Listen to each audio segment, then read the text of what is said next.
Stop being so dramatic about it, Julia. Your ring gave Diana the trip she always wanted, my father Marcus said with a satisfied grin, leaning back in his favorite recliner. You should be grateful we could help your sister instead of letting that expensive jewelry sit around collecting dust while you recovered.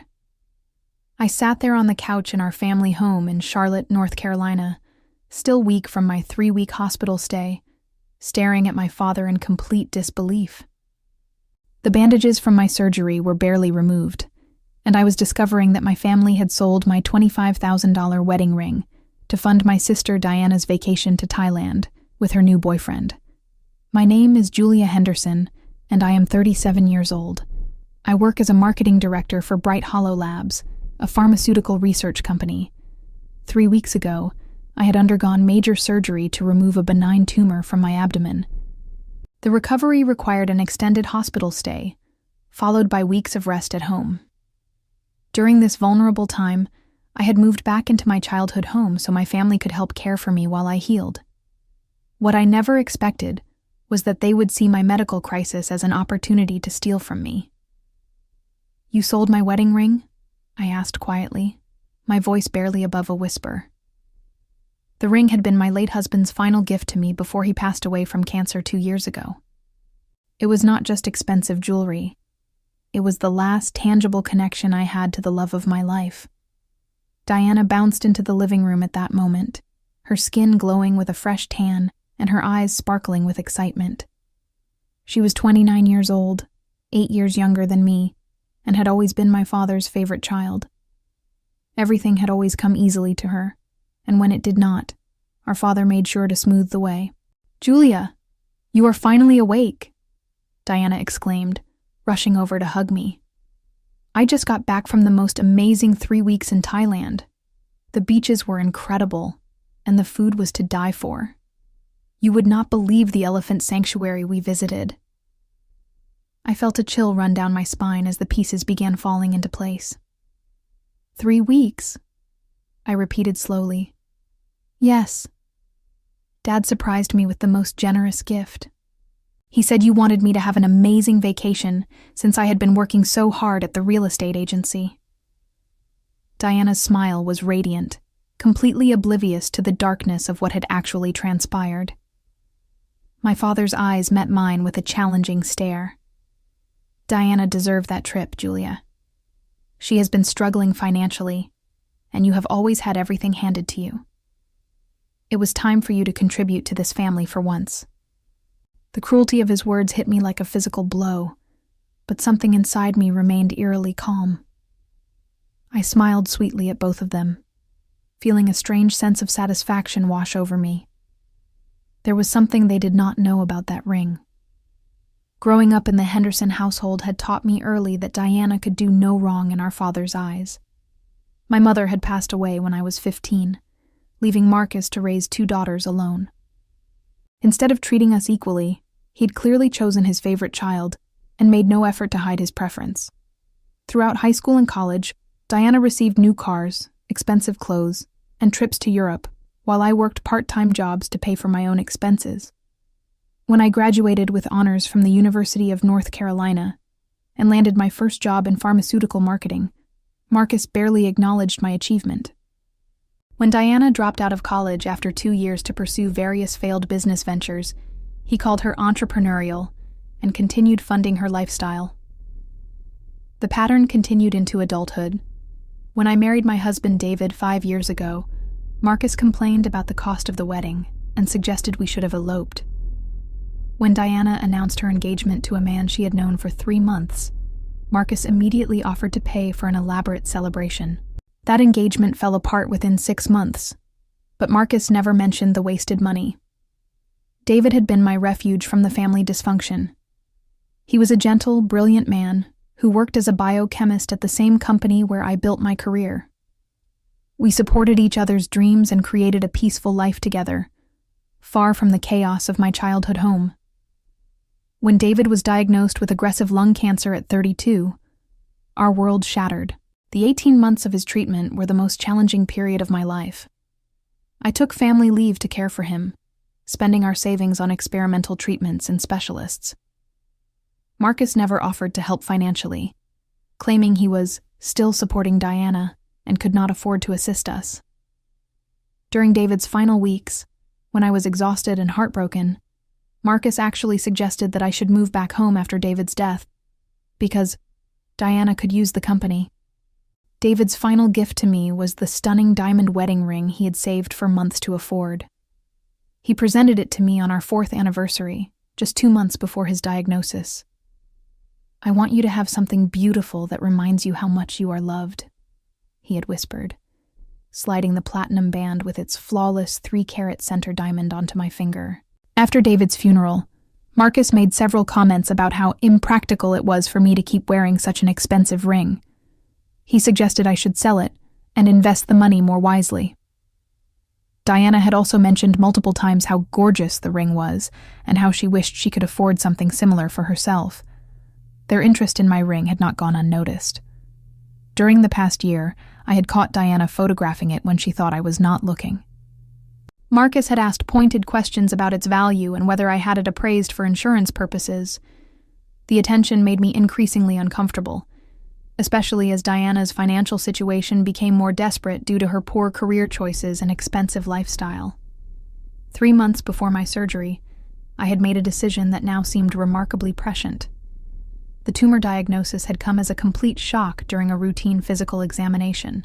My doctor discovered an abnormal mass during my annual checkup and immediately ordered additional tests.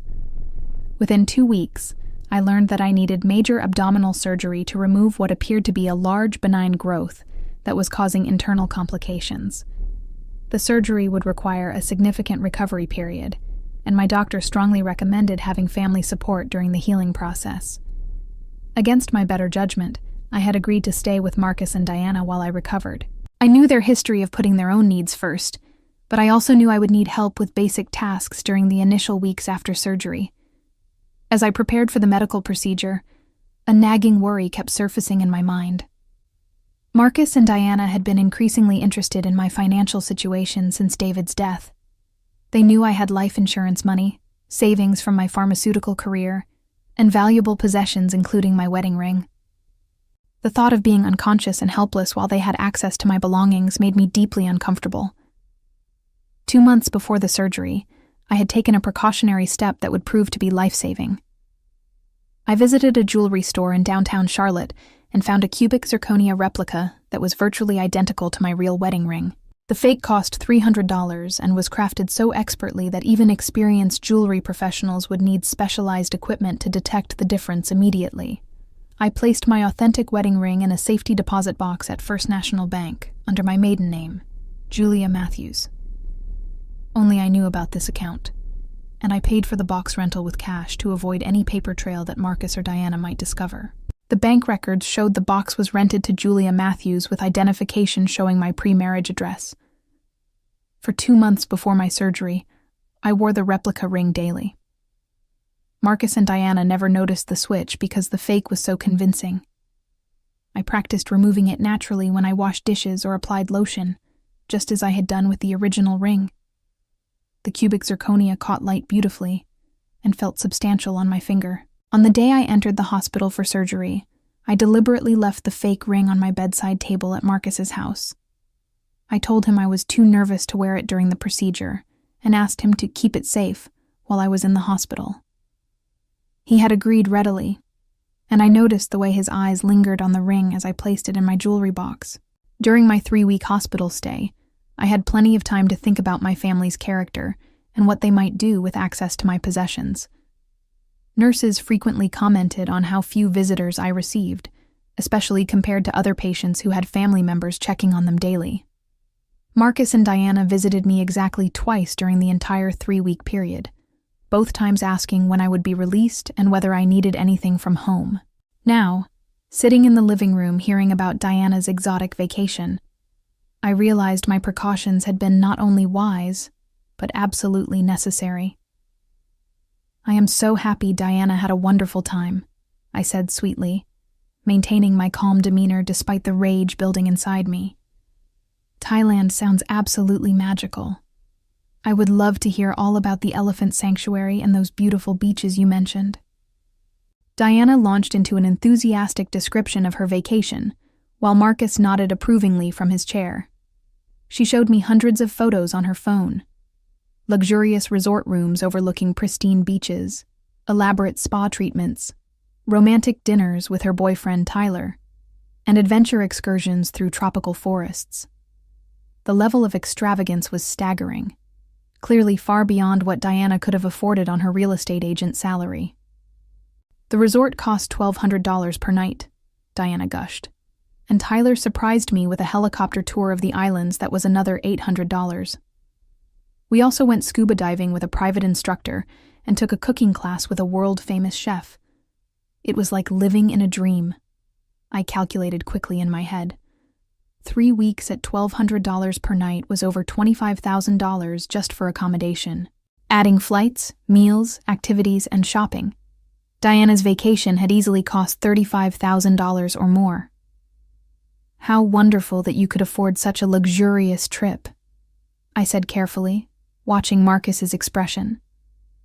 Well, I could not have done it without Dad's generosity, Diana replied, squeezing Marcus's hand. He said the ring money was enough to cover everything, and Tyler contributed some savings too.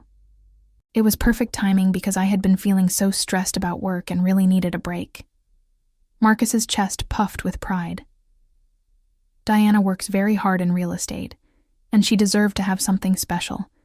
Your ring was just sitting in a jewelry box doing nothing, Julia. At least now it provided Diana with memories that will last a lifetime. The casual way he dismissed my most precious possession as worthless decoration made my stomach turn. This was not just theft. It was a calculated betrayal during my most vulnerable moment. They had waited until I was unconscious and helpless before stealing from me. Where exactly did you sell the ring? I asked with genuine curiosity.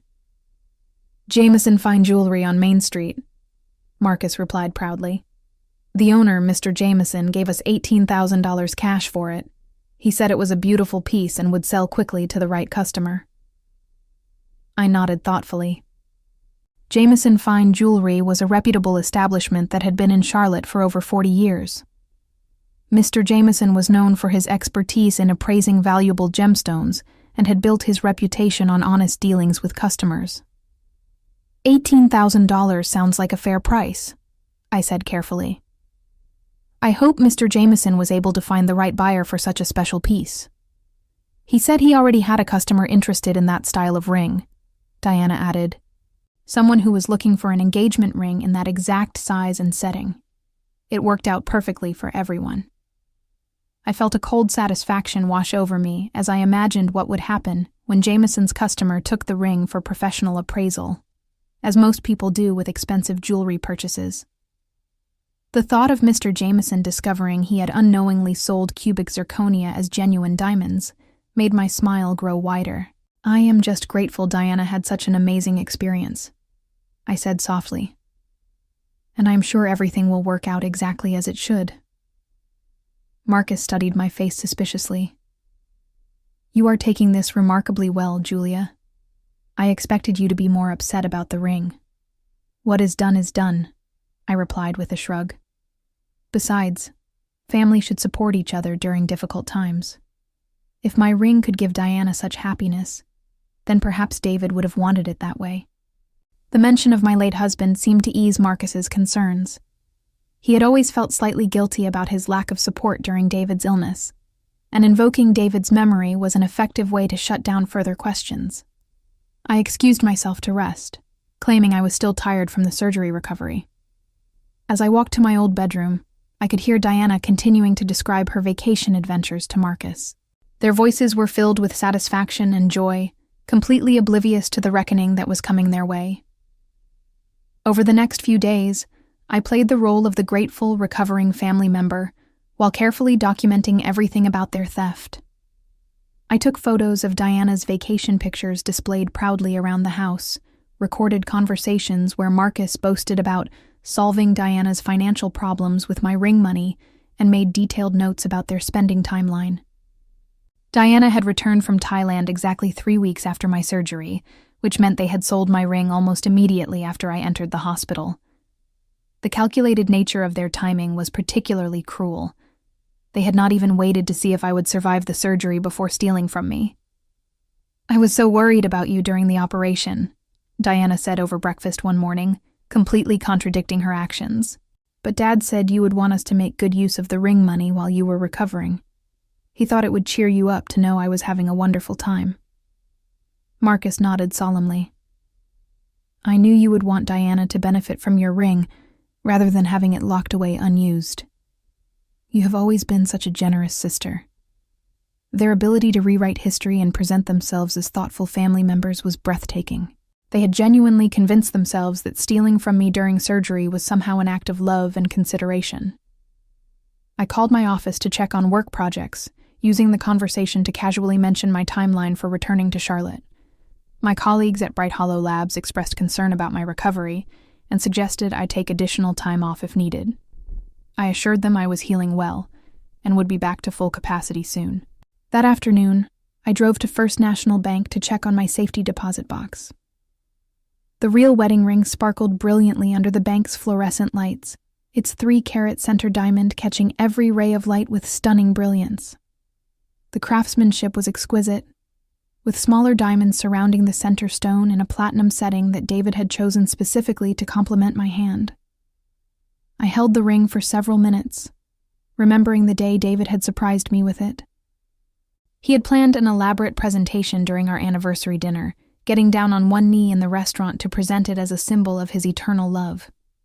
The memory brought tears to my eyes, but also strengthened my resolve to protect David's legacy from my family's greed. The contrast between my genuine ring and the cubic zirconia replica was subtle but significant. While the fake looked convincing to casual observers, the real diamonds had a depth and fire that no artificial stone could replicate. A professional jeweler with proper equipment would identify the fake immediately upon close examination. I returned the real ring to its secure box and drove back to Marcus's house, where Diana was showing neighbors more photos from her Thailand vacation. She had invited several friends over for an impromptu gathering, eager to share stories about her exotic adventure. "Julia's ring made it all possible," Diana announced loudly to the assembled group. "Dad surprised me with the most generous gift by selling it while she was in the hospital. He said she would want me to have amazing experiences rather than letting expensive jewelry sit unused." The neighbors looked uncomfortable with Diana's casual admission that she had funded her vacation with her sister's wedding ring, especially while I was recovering from surgery. Several people glanced at me sympathetically, clearly recognizing the inappropriate nature of the situation. "How thoughtful of your father," one neighbor said carefully, "to make such decisions during Julia's medical crisis." The subtle criticism in her tone went completely over Diana's head, but I caught the disapproving looks exchanged between several guests. Word would spread through the neighborhood about Marcus and Diana's behavior, adding another layer to the consequences they would soon face. I smiled graciously and thanked everyone for their concern about my recovery, playing the role of the forgiving sister while internally counting down the days until their deception would be exposed. 1 week after learning about the theft, I was preparing dinner when the doorbell rang insistently. Marcus was at his weekly poker game, and Diana was at work showing properties to clients. I was alone in the house, still technically recovering but feeling much stronger each day. Through the front window, I could see a man in an expensive suit standing on the porch, holding a small jewelry box and looking extremely agitated. My heart rate increased as I realized this might be the moment I had been anticipating. I opened the door to find a distinguished gentleman in his 60s, with silver hair and a deeply troubled expression. "Good evening. I am looking for Marcus Henderson. I am Harold Jameson from Jameson Fine Jewelry." "Hello, Mr. Jameson. I am Julia, Marcus's daughter. He's not home right now, but I can take a message for him." I kept my voice neutral despite my excitement. Mr. Jameson's face was grim. "Miss Henderson, I need to speak with your father immediately about a very serious matter. 3 weeks ago, he sold me a diamond ring that he claimed belonged to you. I have discovered that the ring is completely fraudulent." I gasped in apparent shock. "Fraudulent? What do you mean?" "The stones are cubic zirconia, not diamonds," Mr. Jameson explained, his voice tight with anger. "I sold the ring to a customer yesterday for $22,000. When she took it for insurance appraisal this morning, the gemologist immediately identified it as worthless costume jewelry. My customer is threatening legal action, and my reputation is on the line." I invited Mr. Jameson inside, expressing appropriate concern and confusion. "I cannot understand how this could have happened. That ring was my late husband's gift to me, and he assured me it was genuine." "Miss Henderson, either your husband was deceived when he purchased this ring, or someone in your family knowingly sold me fake jewelry," Mr. Jameson said firmly. "I need immediate restitution of the $18,000 I paid, plus damages for the humiliation I have suffered with my customer." At that moment, Diana burst through the front door, having returned early from work. She froze when she saw Mr. Jameson, her face paling as she recognized him. "Mr. Jameson, what brings you here?" Diana asked with forced cheerfulness. "Miss Henderson," Mr. Jameson turned to face Diana, "I am here because your father sold me fraudulent jewelry 3 weeks ago. The ring you claimed was worth $25,000 contains nothing but worthless cubic zirconia." Diana's mouth dropped open in genuine shock. "That is impossible. Julia's ring was definitely real. She wore it every day for years." "I have the gemologist's report right here," Mr. Jameson said, pulling out official documents. "Every stone in that ring is artificial. Your father committed fraud, and I demand immediate payment of $18,000 plus additional compensation for my damaged reputation." I watched Diana's face as the reality sank in. Her vacation, her exotic adventures, her bragging to neighbors and friends, all of it had been funded by worthless fake jewelry. The humiliation was visible as her confident expression crumbled into confusion and fear. "But Julia wore that ring constantly," Diana protested weakly. "How could it be fake?" Mr. Jameson's expression was unforgiving. "That is between your family and the police, Miss Henderson. I will be filing criminal fraud charges tomorrow morning, unless I receive full restitution tonight. Your father assured me the ring was authentic and valuable. He committed a serious crime." Just then, Marcus's car pulled into the driveway. Through the window, I could see him parking and gathering his things from the poker game. He looked relaxed and satisfied, completely unaware that his world was about to collapse.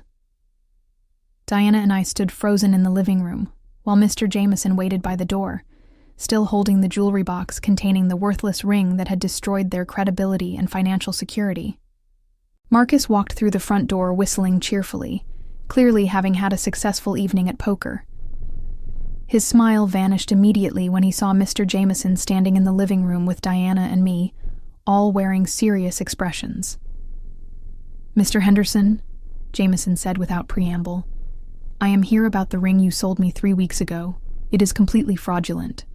Marcus's face went through a series of expressions: confusion, denial, and then growing panic as the implications became clear. "What are you talking about?" "Julia's ring was genuine. She wore it for years. Every stone in this ring is cubic zirconia," Mr. Jameson stated, opening the jewelry box to reveal the fake ring. "My customer discovered this when she took it for insurance appraisal. I sold her worthless costume jewelry for $22,000, and now she is threatening to sue me for fraud." Marcus sank into his recliner, his face draining of color. "But that is impossible. Julia, tell him about your ring.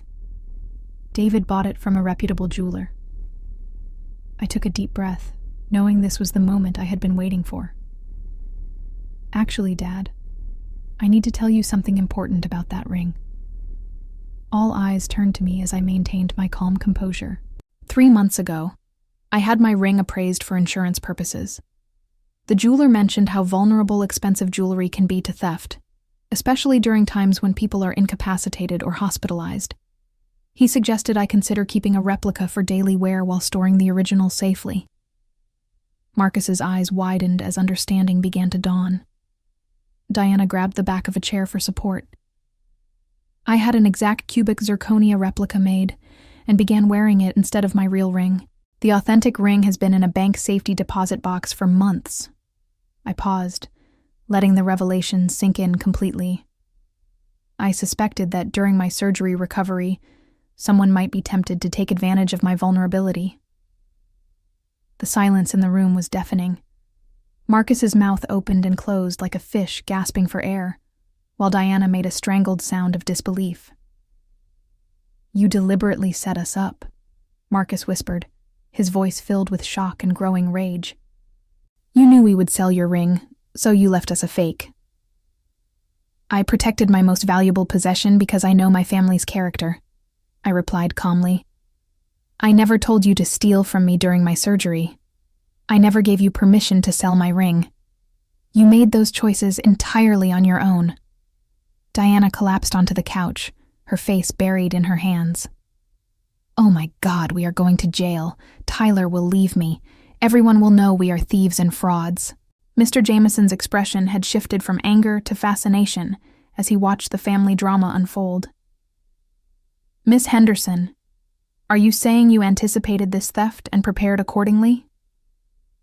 "I hoped my family would respect my belongings during my medical crisis," I said carefully. "But I also took precautions to protect something irreplaceable, my late husband's final gift to me." Marcus stood up abruptly, his face red with fury. "You manipulated us. You knew we needed money, and you deliberately left fake jewelry knowing we might sell it." "I left my ring in my jewelry box in my room," I corrected firmly. "You stole it without permission while I was unconscious in a hospital bed. The fact that you stole something worthless instead of something valuable does not change the nature of your crime." Mr. Jameson cleared his throat. "Regardless of the family dynamics, I still need $18,000 immediately. My customer is demanding refunds, and I have lawyers threatening lawsuits. This situation has severely damaged my business reputation." Marcus turned desperate eyes toward me. "Julia, you have to help us. Get your real ring, and we can sell it to fix this mess." I smiled sweetly at my father. "My real ring is safely protected where thieves cannot reach it. You made your choices, Dad. Now you get to live with the consequences." Marcus and Diana sat in stunned silence as their world crumbled around them, finally understanding that their greed and cruelty had led them into a trap of their own making. The daughter they had underestimated and betrayed had outsmarted them completely, and now they faced criminal charges, financial ruin, and social humiliation for their failed attempt to profit from her medical crisis. Marcus and Diana faced immediate criminal fraud charges and civil lawsuits when Mr. Jameson filed police reports the following morning, leading to their arrests and a highly publicized court case that destroyed their reputations throughout Charlotte. Diana lost her real estate license when her criminal conviction became public record, while Marcus faced professional sanctions that ended his financial planning career and forced him to declare bankruptcy to pay legal fees and restitution. Their friends and neighbors completely shunned them when the full story emerged, leaving them isolated pariahs who had to sell Marcus's house and move to a different city to escape the shame of being known as the family who stole from their daughter during her surgery recovery. Julia returned to her successful career at Bright Hollow Labs with a renewed appreciation for the importance of protecting herself from those who would exploit her kindness, keeping David's authentic ring safe in her possession, while building a future free from the toxic family members who had finally revealed their true character. As I admired the genuine diamond ring sparkling on my finger in my new apartment, I reflected on how this painful chapter had taught me that sometimes the greatest act of love is protecting what matters most from those who would destroy it, and that revenge served with patience and intelligence is far more satisfying than any angry confrontation could ever be.